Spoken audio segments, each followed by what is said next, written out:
বৃষ্টি থেমে গেলে ছাতাটাকেও বোঝা মনে হয়, কলমের কালি ফুরিয়ে গেলে কলমটাও আবর্জনার ঝুড়িতে জমা হয়। স্বার্থ ফুরিয়ে গেলে মানুষও আপনাকে ছুঁড়ে ফেলতে এক সেকেন্ডও দেরি করবে না।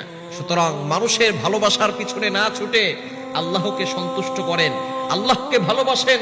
আল্লাহকে সন্তুষ্ট করতে পারলে আল্লাহ আপনাকে কখনো ছাড়বে না। কবর জগতে কোনো মানুষ আপনার সাথে যাবে না, হাসর জগতে আপনার সবচেয়ে কাছের মানুষটাও আপনার পাশে থাকবে না।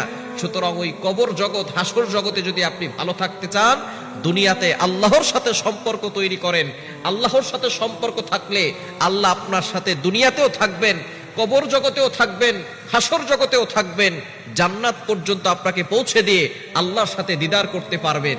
এজন্য আসুন, দুনিয়ার মানুষের ভালোবাসার পিছনে না ছুটে আল্লাহর ভালোবাসার পিছনে ছুটি, তাহলেই আমরা সফল কাম অর্জন করতে পারব।